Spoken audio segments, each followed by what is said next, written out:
Filho, usa do servo, que a tua palavra tenha livre curso entre nós. Assim nós cremos e oramos e de antemão estamos agradecidos no nome maravilhoso de Jesus. Amém. Com a palavra, Marcelo.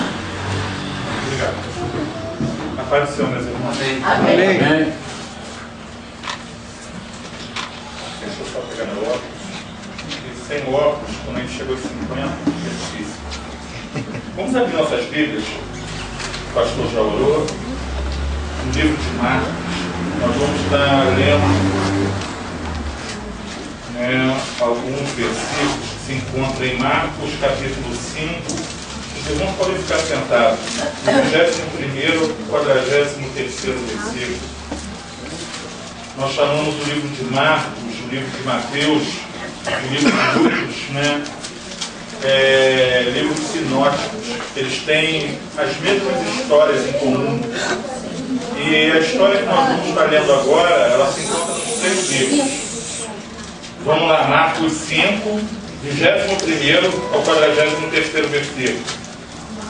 Diz assim a palavra de Deus: Tendo Jesus passado no barco para o outro lado, ajuntou-se a ele uma grande multidão, enquanto ele estava junto ao mar. Então chegou um dos principais da sinagoga, por nome Jairo, o qual, vendo-o, prostou-se aos seus pés, e rogava-lhe muito: Minha filha está à morte, rogo-te que venhas e lhe imponhas as mãos para que sare e viva. Pelo que Jesus foi com ele. Grande multidão o seguia, comprimindo.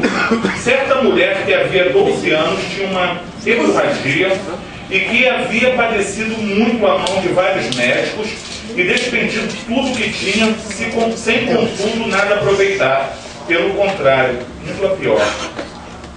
Ouvindo falar de Jesus, veio por detrás entre a multidão e tocou na sua veste. Dizia ela: Se tão somente tocar nas suas vestes, sararei. Imediatamente se lhe estancou a hemorragia e sentiu no seu corpo estar curada do flagelo. Jesus, conhecendo que de si mesmo saíra poder, voltou-se na multidão e perguntou: Quem tocou nas minhas vestes? Respondeu-lhe os discípulos: Vês que a multidão te aperta e dizes: Quem lhe tocou? Porém ele olhava em redor para ver a que isto fizera. Então a mulher, que sabia o que lhe tinha acontecido, temendo e tremendo, aproximou-se, prostou-se diante dele e declarou-lhe toda a verdade. Ele lhe disse: Filha, a tua fé te salvou. Vai em paz e ser curada deste teu mal. Estando ele ainda falando, chegaram alguns da casa do principal da sinagoga, a quem disseram: A tua filha está morta. Por que incomodas o mestre? Porém Jesus, tendo ouvido estas palavras, disse ao principal da sinagoga: Não temas, crê somente. E não permitiu que ninguém a seguisse, a não ser Pedro, Tiago e João, irmão de Tiago. Tendo chegado à casa do principal da sinagoga, viu o alvoroço e os que choravam muito e pranteavam. Ao entrar lhes disse: Por que vos alvoroçais e chorais? A menina não está morta, mas dorme. Mas riram-se dele, tendo ele, porém, feito sair a todos, tomou consigo o pai e a mãe da menina e os que vieram com ele, e entrou onde ela estava. Tomando-a pela mão, disse: Talita cumi, que quer dizer: Menina, eu te ordeno, levanta-te. Imediatamente a menina, que tinha 12 anos, levantou-se e começou a andar. Então assombraram-se todos com grande espanto. Mas Jesus mandou-lhes expressamente que ninguém o soubesse e ordenou que dessem de comer à menina. Que Deus possa abençoar a sua palavra dele. Meus irmãos, nós estamos vendo aqui 2 situações de 2 pessoas que chegaram praticamente ao fundo do poço, onde os recursos que eles tinham ou pensavam que tinham já não era mais suficiente. E ele, um pai desesperado, que estava com a filha à beira da morte, e a outra, uma mulher, que ela já tinha gastado tudo que ela possuía. Se nós começarmos a pesquisar a respeito dessa situação, nós vamos ver que no tempo de Jesus não era igual aos nossos dias. Embora os médicos são difíceis, mas é fácil encontrar um hospital. Naqueles dias, os médicos, a maioria deles, eram pessoas de fora de Israel e cobravam muito caro. poucas pessoas ali ministravam como médicos, sendo do povo e fazendo um trabalho para o povo. Então aquela mulher certamente era uma mulher de grandes posses, porque durante 12 anos ela conseguiu manter aquele custeio daquela situação de enfermidade, mas também nada disso adiantou. E ela, num determinado momento, ouviu falar de alguém que poderia fazer alguma coisa. E dentro do coração dela criou grande fé. A mesma coisa aconteceu com aquele homem religioso. Ele era um dos principais da sinagoga, chefe da sinagoga em alguns textos. E mesmo assim, aquela religiosidade toda não fazia com que aquilo pudesse gerar alguma coisa em que ele pudesse se apoiar e ver a filha dele curada. Ele chegou a um ponto que ele estava topando qualquer situação. E infelizmente isso acontece dentro das nossas igrejas.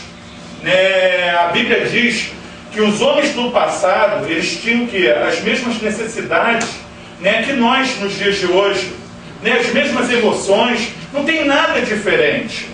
Se você quer ter uma vida vitoriosa, pega os exemplos de pessoas que se deram bem. Agora, se você quer ter uma vida largada, jogada, você vai ver também que a Bíblia ela relata isso.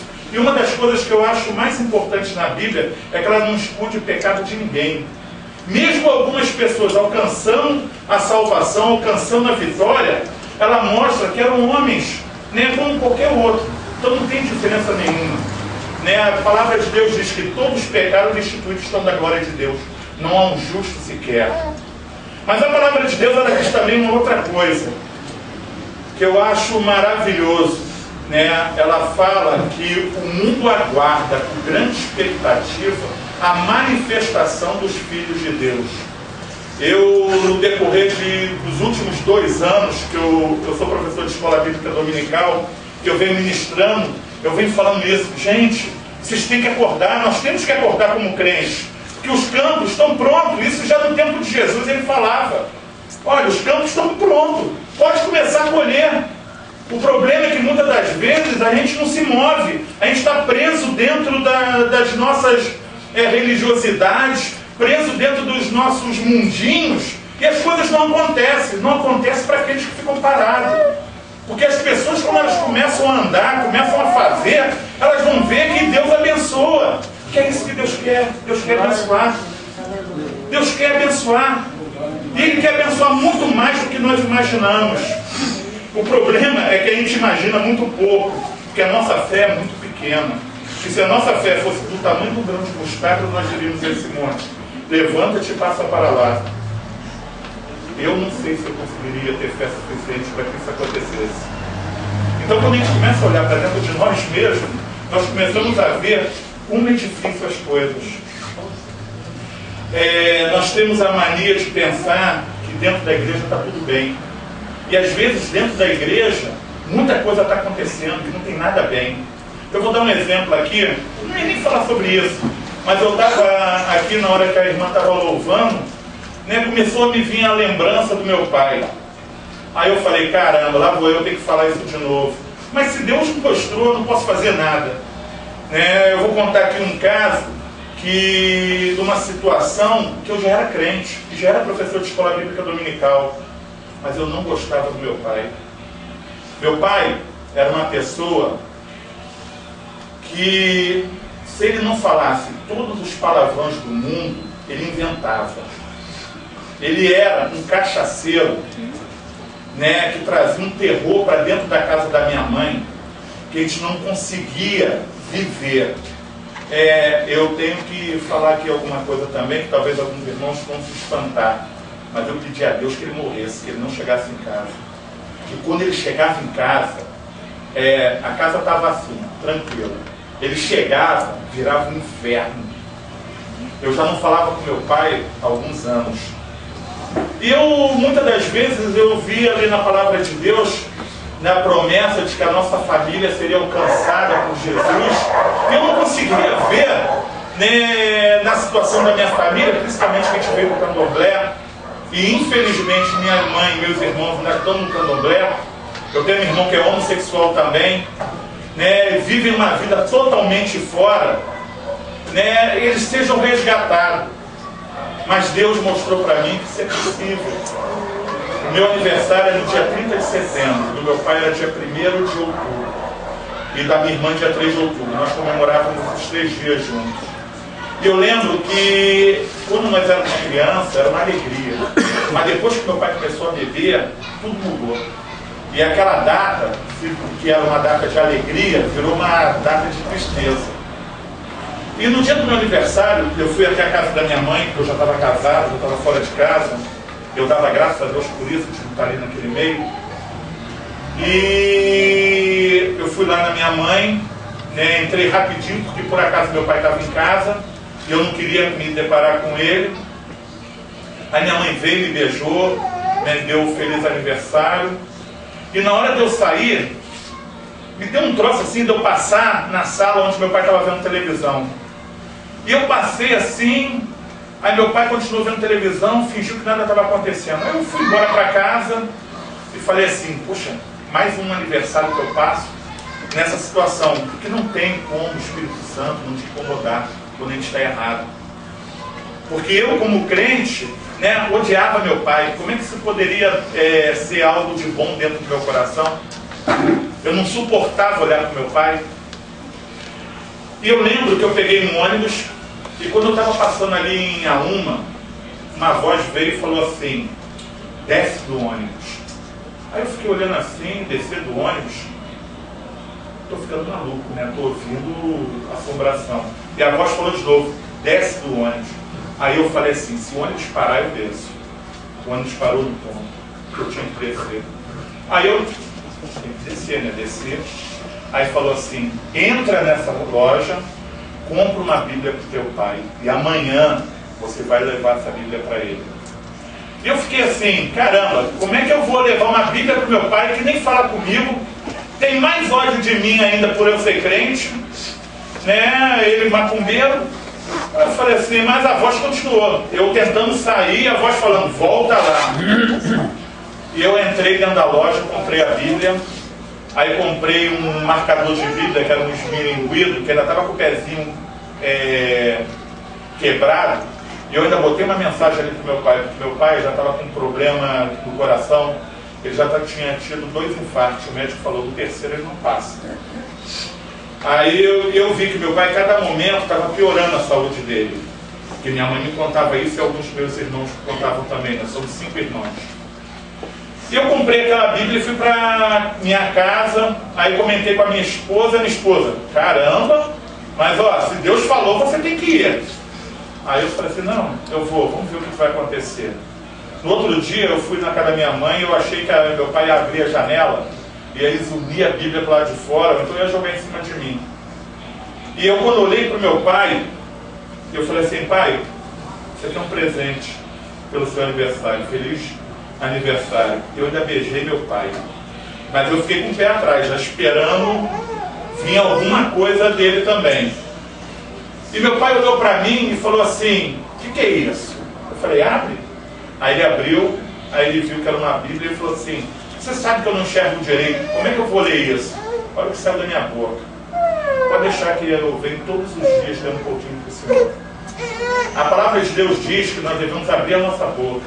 Não devemos estar preocupados com o que vai falar. Nós temos que estar na brecha. O problema é que a gente se prepara muito e não faz nada. Esse é o meu problema do crente. Muito preparo e pouca ação. E eu fiquei ali, como é que eu falei aquilo? Foi de Deus. No outro dia eu fui até a casa do meu pai e comecei a ler alguns trechos da Bíblia. Aí eu orava com ele e ele pedia para mim, lê bem baixinho, não fala alto não, lê bem baixinho. Por quê?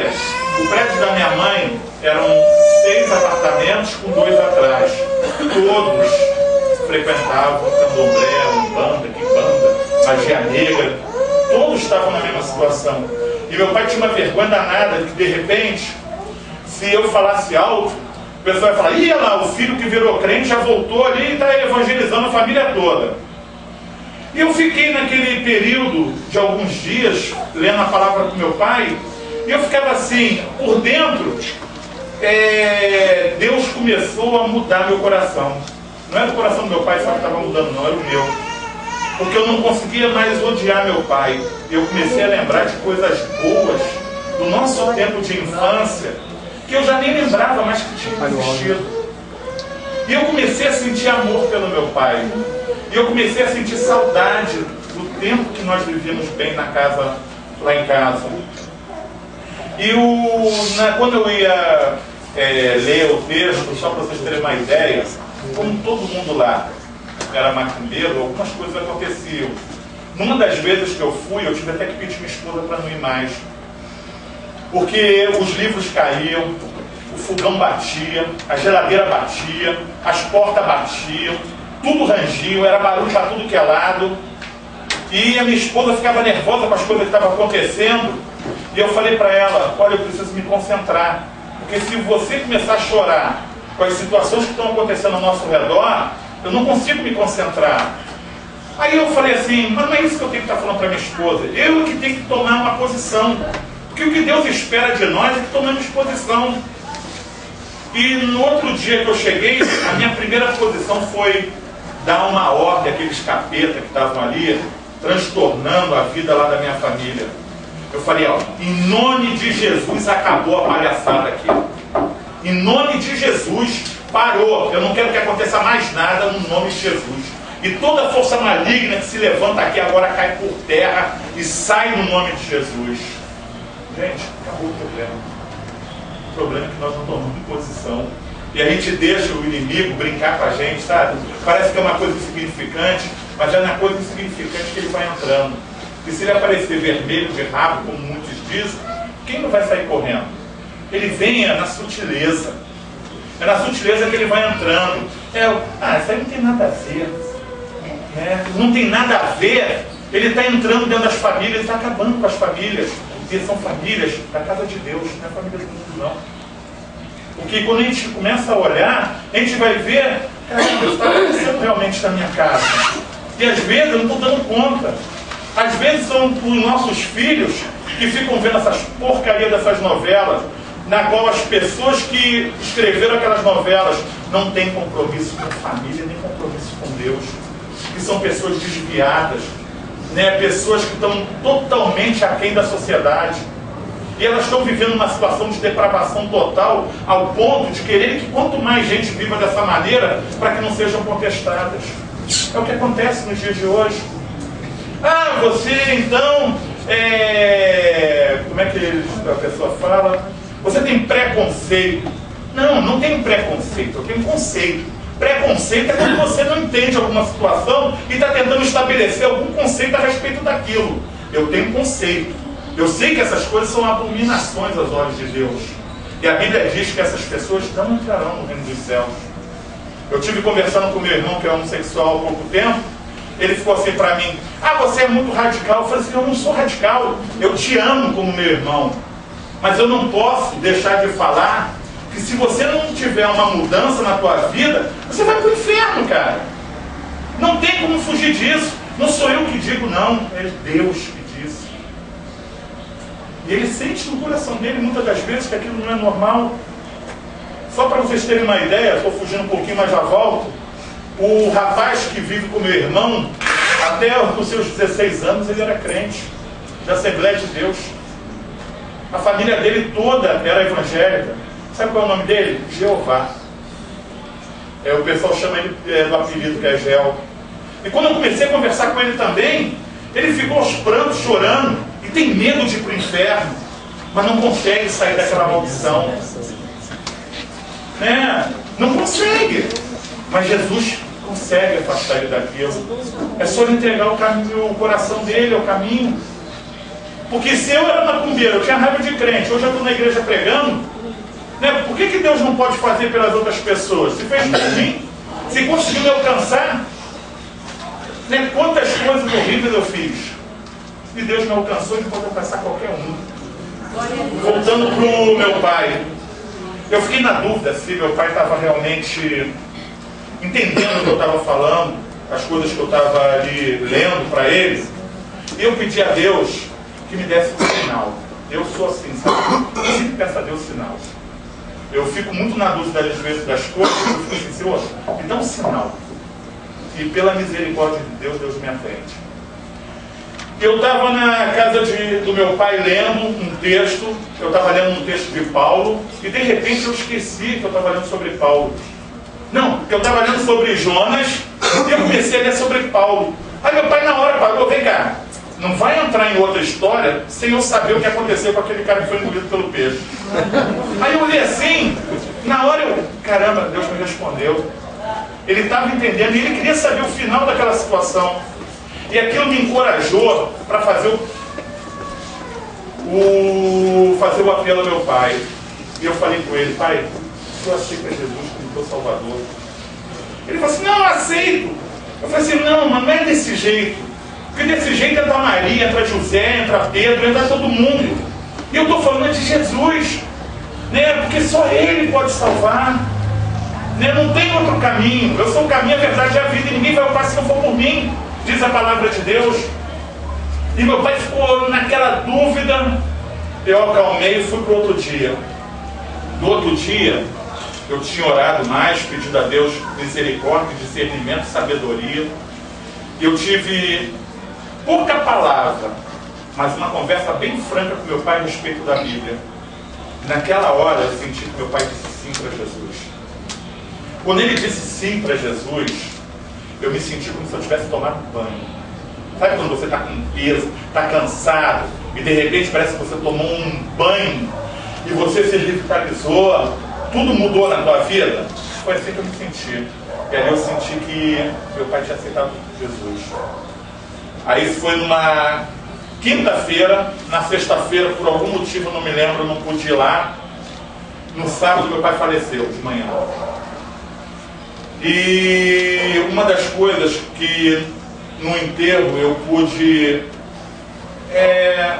falar com as pessoas que estavam ali era a respeito das picuinhas que muitas das vezes nós temos dentro da nossa família, das situações que nós temos dentro da nossa casa, que não fala com o filho, não fala com o pai, não fala com o amigo, não fala com o vizinho, não fala com ninguém.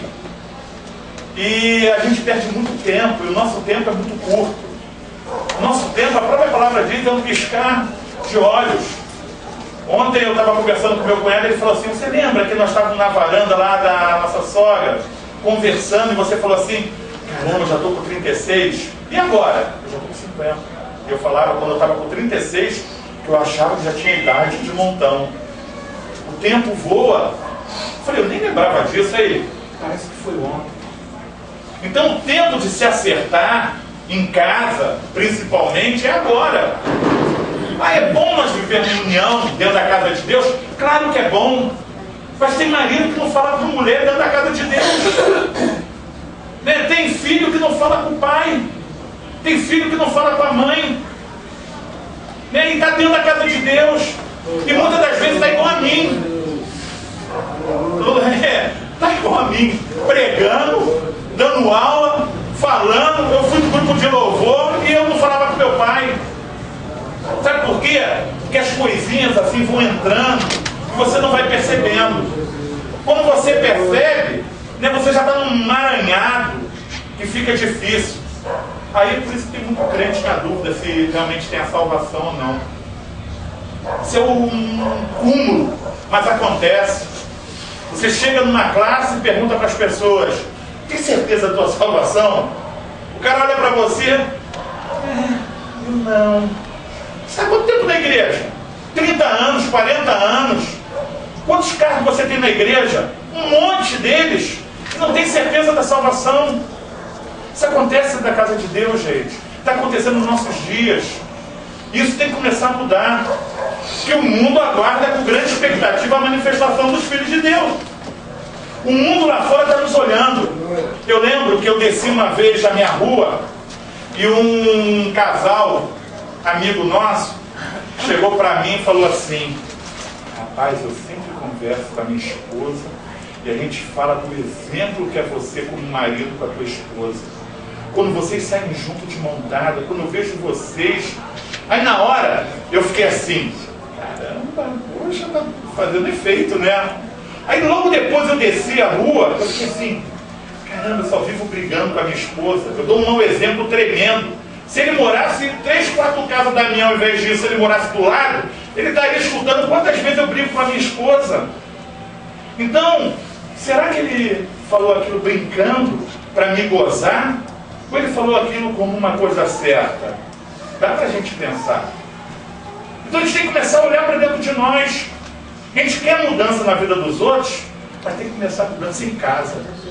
Se ela não começar em casa, não anda. Está lá Jairo, um dos principais da sinagoga, né? Um homem que estava ali à frente de tudo, um religioso. Mas a religião dele não foi suficiente a ponto dele ter fé para que aquilo ocorresse com a filha dele, de ser salva, dele sair daquela situação. E ele teve que quebrar os paradigmas dele. Porque imagina ele sendo um judeu, se chegar até Jesus e se quebrantar. Porque a palavra de Deus, ela nos afirma que ele, quando chegou diante de Jesus, ele se humilhou diante de Jesus. E Jesus falou com ele: vamos até a tua casa. Não é isso que a palavra diz? Foi junto no caminho. Só que no mesmo caminho que Jesus estava indo junto com ele, vamos esquecer por hora aqui o caso da mulher. Chegou uma outra pessoa e disse assim: olha, não atormente mais o mestre, que a tua filha está morta. Gente, quantas vezes palavras desse tipo são dadas dentro da casa de Deus? Né? O irmão está lá na bênção, está lá na alegria, aí chega lá um outro irmãozinho, entre aspas, mais abençoado, chega para ele, dá uma palavra e joga por fora toda aquela alegria do nosso irmão. Eu lembro que eu fui de uma igreja que tinha duas cantoras famosas, que gravaram disco, CD, um monte de coisa. E elas sempre iam lá para frente e eu nunca consegui entender certas coisas dentro da casa de Deus. Elas falavam assim, antes de cantar: eu peço aos irmãos que fiquem em espírito de oração. Aí eu ficava assim, o que é ficar em espírito de oração? Aí começava a música, ela começava a cantar, ela começava a chorar. E eu ficava assim, será que isso que é espírito de oração? Só que tinha um problema. Quando ela deixava o microfone, ela ia sentar, caramba, não calava a boca. Atrapalhava o culto todo. A ponto de uma vez, dois rapazes que estavam na igreja, visitantes, não crentes, um deles levantou e falou assim: ô minha filha, você quer calar a boca? Eu vim aqui para escutar o que o pregador está falando. Eu não vim aqui para escutar a fofoca da tua escola, não. Aí elas ficavam todas chorando. Aí vai aquela cambada ali para ajudar. Ah, tadinha dela, tadinha dela. Tadinha não, tem coisas que tem que ser ouvidas. E tem coisas que tem que se consertar de cedo. Porque se não se consertar de cedo, não vai para frente, meus irmãos. Se a igreja não começa bem, não vai para frente. Uma das coisas que eu falei aqui para o pastor quando eu entrei, há muito tempo que eu não vim aqui, né, pregar, então eu nunca vim, nem, eu vim aqui só visitar, assim, rapidamente, com o Paulo, que nós fomos da mesma sala, está lá em cima, né, com o neném tirando onda e a esposa, rapidamente, eu falei assim, você sente um ambiente assim diferente, né, as coisas organizadas, né? Se não começar assim, daqui a pouco, quando Deus abençoar, e vocês estarem aqui comprando o quarteirão todo, ou em outro lugar, arrumando um terreno e construindo uma igreja que vai ter milhares de pessoas, né, as coisas não andam. Porque se começa errado, não adianta. Para consertar depois é muito difícil.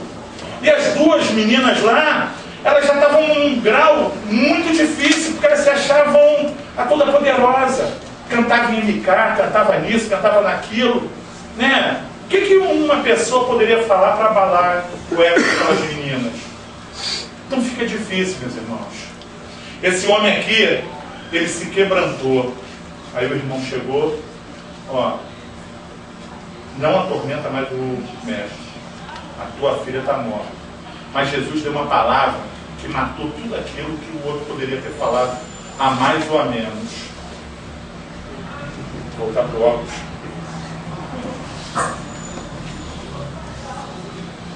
Não temas, crê somente. É o que Jesus fala para o nosso coração. Não temas, crê somente. Aleluia. Deus não está contigo? Não está indo contigo nos lugares? Está ou não está? Então, gente, se está, não temas. Né? Eu escutei essa semana uma pessoa falando assim: a Deus não tem inimigo. Quem tem inimigo somos nós. Eu fiquei assim, faz sentido. Porque para ter inimigo, tem que ter uma pessoa no mesmo naipe para brigar, para debater. Quem chega aos pés de Deus? Ninguém. Deus é soberano. Ele reina em tudo que é lugar. Aleluia. Glória a Deus. Potente, onipresente, onisciente. Aleluia. Deus é Deus. Quem que pode... o diabo? O diabo é nada. Não é nada. A própria palavra diz que vai chegar um tempo que vão olhar. Era esse que assolava as nações. É nada. Eu vi uma vez um pregador falando que o diabo é como se fosse um ratinho com megafone. Então ele, quando começa a falar, no megafone dá uma impressão que é um leão. Mas se você tirar aquele megafone, é um ratinho. O problema é que quando a maioria das pessoas olham para ele, não vê como ratinho, vê ele como leão. E por verem ele como leão, é que ele se faz como leão. Mas leão é Jesus, que é o leão da tribo de Judá. Ele é o leão. Aleluia. Então, por que temer? Vamos para a mulher. A mulher tinha uma doença. Uma doença que 12 anos saía sangue do seu corpo, evacuando sangue. Nenhum médico conseguiu resolver nada. Eu vou pedir a alguém que abra, que a luz está um pouquinho fraca e eu não estou conseguindo ler direito. Alguém lê para mim Levítico 15, do 25º ao 30º versículo. Vamos ver o que se fala quando uma mulher se encontrava na situação que essa mulher aqui se encontrava. 15, 25 a 30, Levítico, livro da lei. Também a mulher, quando mandar fluxo do seu sangue, por muitos dias fora do tempo da sua menstruação... Só um minuto. Não é menstruação, tá? Isso aqui tem uma situação para menstruação e uma situação para mulher que o sangue está jorrando. É essa mulher que se encontra, vai. Ou quando tiver fluxo do seu sangue por mais tempo do que o costumado, todos os dias o fluxo será imunda, como nos dias da sua menstruação.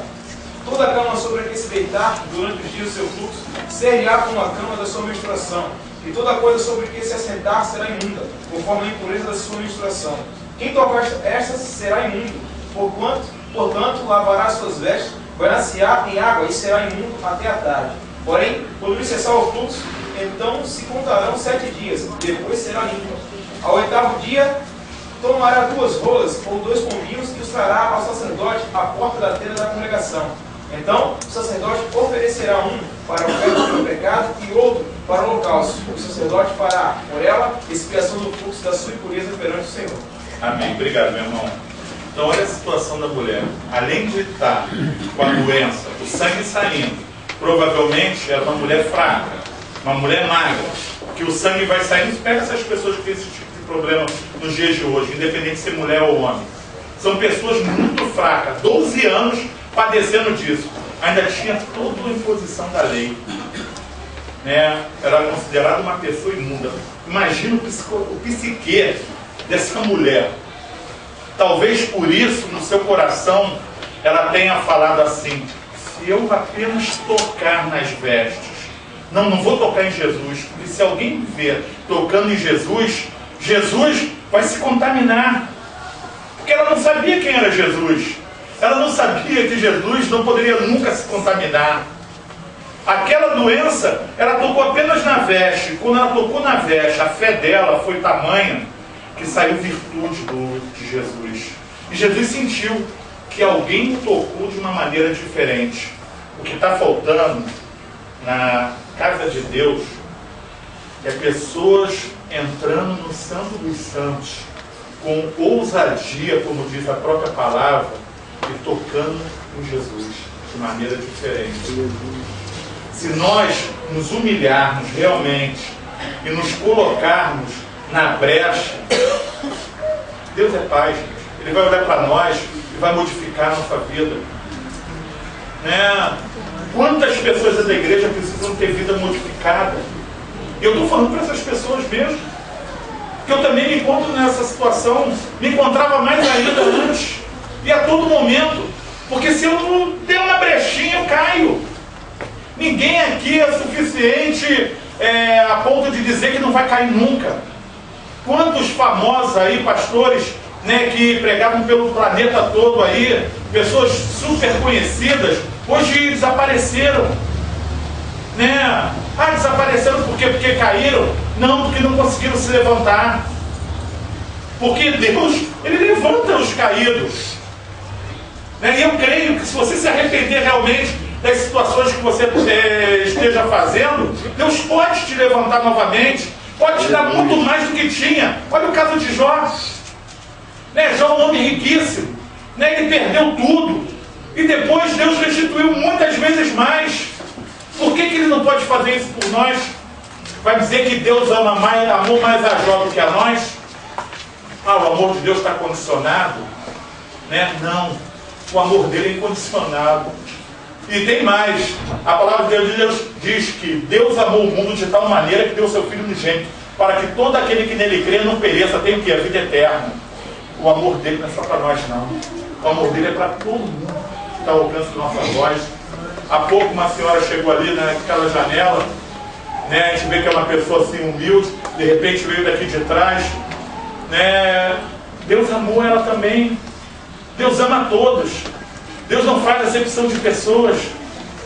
Né? Não existe nenhuma pessoa que pode falar, não, Deus não me ama, ou que pode se esconder do amor de Deus. A própria Bíblia diz que não há largura, não há altura, não há profundidade, não há nada que possa nos afastar da presença de Deus. Só uma coisa pode nos afastar: nós mesmos. Né? Você extinguir o Espírito Santo dentro de você e se fechar tudo para você. Só você pode fazer isso. E eu creio que ninguém aqui tem desejo de que isso aconteça. Porque todo mundo quer viver uma vida melhor. Todo mundo tem esperança de dias melhores. Aqui na terra. Não é só no céu, não. No céu, então, a gente não pode nem comentar. Paulo mesmo disse, se ele pudesse dizer as coisas que ele viu lá no terceiro céu, muitas pessoas não aguentariam, estariam se matando e indo para lá. Não precisa muito disso, não. Aqui na terra, nós não fomos criados para viver uma vida de lamentações, uma vida de angústia. Nós não fomos criados para isso. Não estou falando com relação ao que se prega por aí sobre prosperidade, não. Porque se prega que felicidade é ter dinheiro, felicidade é ter paz. Porque eu conheço um monte de gente que tem dinheiro e não tem paz. Que só vive angustiado, só vive no hospital, só vive em psiquiatra, só vive em situações lamentáveis e cada vez pior. Né? Porque não tem a paz que excede todo entendimento, que é a paz que Cristo dá. É isso que está faltando na humanidade. Se nós mudarmos como igreja, nós começamos a fazer diferença nesse mundo. Todos que estão à nossa volta vão ver que alguma coisa aconteceu, né, que mudou. Só para terminar, contar aqui algo que acontecia lá na igreja. E uma vez eu tive que levantar lá e falar algumas coisas para as pessoas. Deus, Ele está abençoando. Ele não para de abençoar. Só que muitas das vezes as pessoas, elas não têm, assim, alegria de ver o seu irmão sendo abençoado. Eu lembro que teve um irmãozinho, ele morava de favor. E num determinado momento, ele ganhou uma casa do seu cunhado, que era um homem muito rico. Deus tocou no coração dele. Ele deu essa casa para esse irmãozinho e ele foi lá na frente da igreja contar um testemunho que Deus tinha feito na vida do cunhado dele e dado essa casa para ele. Olha, ninguém levantou para dar glória a Deus. Teve pessoas que falaram que milagres não aconteciam mais como aconteciam no passado. Só dentro da igreja que eu participei agora, pessoas foram curadas de AIDS, que trouxeram, está aqui, ó. Isso aqui é o que o médico deu, que eu não tenho mais nada, o médico não consegue entender. Pessoas foram curadas de câncer. Teve uma menina que tomou um tiro ali na Brasília, de R15 na cabeça. Uma semana depois, estava lá cantando, louvando a Deus. Uma menina de 12 anos.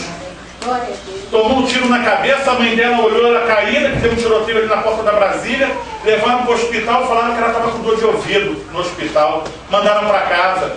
Quando chegou em casa, a menina continuava com aquele sangue, levaram no Getúlio Vargas. Quando tiraram a chapa da cabeça dela, tinha uma bala de R$15 dentro da cabeça da garota. Uma semana depois, ela estava louvando o Senhor na igreja. Glória a Deus. Teve um irmão dentro da igreja, o irmão que cuidava do som, estava preparando a fiação, que deu um tiroteio lá fora, a bala bateu no ferro, caiu rasgando as costas dele, fez um rasgo nas costas dele de raspão. Mas ele continuou ali em pé. Ele falou assim, me deu uma queimadura. Aí quando a esposa dele foi olhar, rasgou a roupa e rasgou as costas dele. E ele continuou em pé. Quantos livramentos Deus nos deu para que nós chegássemos aqui? E às vezes nós nem sabemos qual foi. Né? Porque se de repente Deus nos mostra tudo o que está acontecendo, a gente entra em pânico. Eu falo assim, caramba, tudo isso está acontecendo, mas Deus está livrando porque Ele nos ama. Aleluia! E Ele amou ali a filha de Jairo, a família de Jairo. E o que Ele fez? Ele fez com que aquela garota voltasse à vida. Mas Deus faz mais do que voltar à vida, porque pode se acontecer milagres e milagres e milagres.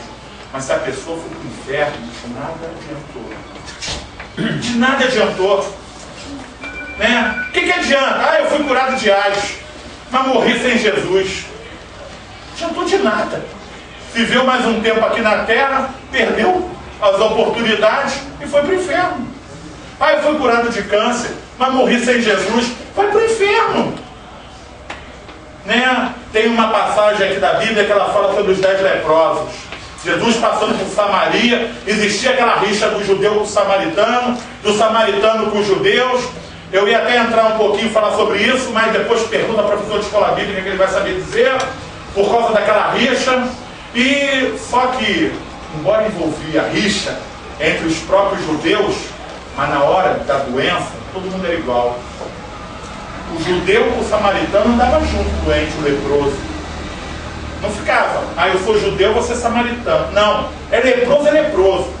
Então ficava todo mundo reunido junto e afastado da sociedade. Jesus passou num local lá em Samaria, tinha 10 leprosos. Os 10 gritaram lá, Senhor Jesus, tem misericórdia de nós, tem isso, tem aquilo. Aí Jesus fala para eles, que eles estavam curados para eles irem até o sacerdote se apresentar.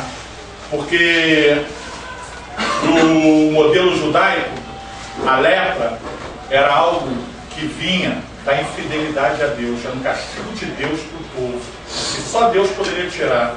Então você ser curado, se o sacerdote não te liberasse, não adiantava de nada. Você tinha que ir até o sacerdote, ele mandava você ficar sem roupa, te examinava o teu corpo todinho, procurava atrás da orelha, onde estivesse, levando o braço, uma manchinha branca era suficiente para dizer, você não está curado. E mesmo quando ele não achava nada, ele falava, tem que ficar alguns dias de molho. Só depois era liberado para voltar à família. E diz a palavra de Deus que os 10 foram curados, só que um apenas voltou para agradecer a Jesus. Quando ele olhou para o corpo dele, começou a ver que as coisas começaram a desaparecer, aquelas perebas, vamos falar assim, começaram a sumir do corpo dele, o corpo dele foi ficando igual o corpo de uma criança. Ele se lembrou, caramba, foi Jesus, vou voltar lá e agradecer a Ele, antes de eu me apresentar ao sacerdote, e correu até ele. E Jesus falou, não foram 10 os curados? Só você voltou? Ele era samaritano. E certamente os discípulos, que eram todos judeus, ficaram o quê? Com a boquinha fechadinha. E ele falou uma palavra que fez a diferença na vida daquele homem. Não a cura. Além da cura, a tua fé te salvou. É isso que nós buscamos. Dentro das igrejas está entupido de pessoas que entram e saem e alcançam bênção. Mas por que elas não firmam? Muitas das vezes, porque não tem fé suficiente. Elas só querem aquele que cura. Elas não querem compromisso, só querem a cura. Ou muitas das vezes não encontram isso dentro da casa de Deus. Porque se nós mesmos nos degradamos dentro da casa de Deus, quem que vai querer ficar? Olha, eu era macumbeiro, falei para vocês, eu era do candomblé. Quando eu cheguei na porta da igreja, eu ficava assim, eu fui buscar minha namorada. Falei assim, um dia que choveu até dizer chega. Olha, eu não consigo terminar, mas vou terminar. Falta 10 para as 8 ainda, gente. Eu fui pro carro do meu pai. Meu pai estava doidão lá, a chave estava, meu carro não encontrei, provavelmente ele deve ter pego e guardado em algum lugar. Aí peguei a chave do carro dele. Quando eu chego na porta da igreja, que eu não queria nem sair do carro, porque eu não gostava desse negócio de crente, cai um maior temporal. O vidro do meu pai, ele tinha posto o vidro, o cara esqueceu de botar a borrachinha. Vazou água para dentro do carro. Eu dentro do carro me molhando mais que na chuva. Aí eu falei assim, caramba, eu vou ter que sair do carro. Aí saí do carro. Aí fiquei de longe. Aí um irmãozinho lá me olhou e falou assim, vem pra cá, rapaz, vem pra Marquise. Aí eu fiquei assim, isso aí é pra tentar me empurrar lá pra dentro, mas eu não vou. Não, tô bem aqui, na chuva, igual um palhaço, todo molhado. Tô bem, tô bem. Não, vem cá, vem cá. Eu falei assim, ó, eu quero ficar debaixo da Marquise. Não adianta tentar me empurrar lá pra dentro, hein? Não, fica aqui, não vou ficar nem perto de você. Falei, isso aí. Aí eu fiquei na Marquise. Só que eu comecei a escutar as coisas que estavam acontecendo lá dentro. E comecei a escutar a palavra de Deus. E aquilo foi fazendo uma diferença tremenda dentro do meu coração. Porque aquilo foi me dando olha, eu estou sentindo agora, um esquenta. Né? Aí eu fiquei assim, caramba, o que está acontecendo comigo? Né? Uma doideira da minha cabeça, só pode. Né? E eu comecei a ficar com dúvida de tudo. Dúvida de tudo. Um dia eu vou ter a oportunidade de falar como é que foi minha conversão, né? Porque a hora está muito avançada. Mas eu fui ficando com dúvida de tudo. E as pessoas precisam ver que aqui dentro não tem nada demais. Porque eu achava que aqui dentro era lavagem cerebral. Que vocês, vamos colocar assim, agarravam as pessoas aqui e ficava em cima deles, né, levava uns tapas e o cara saía daqui, eu sou de Jesus, eu sou de Jesus. Eu achava que era isso. Tá assim gente que acha que é isso.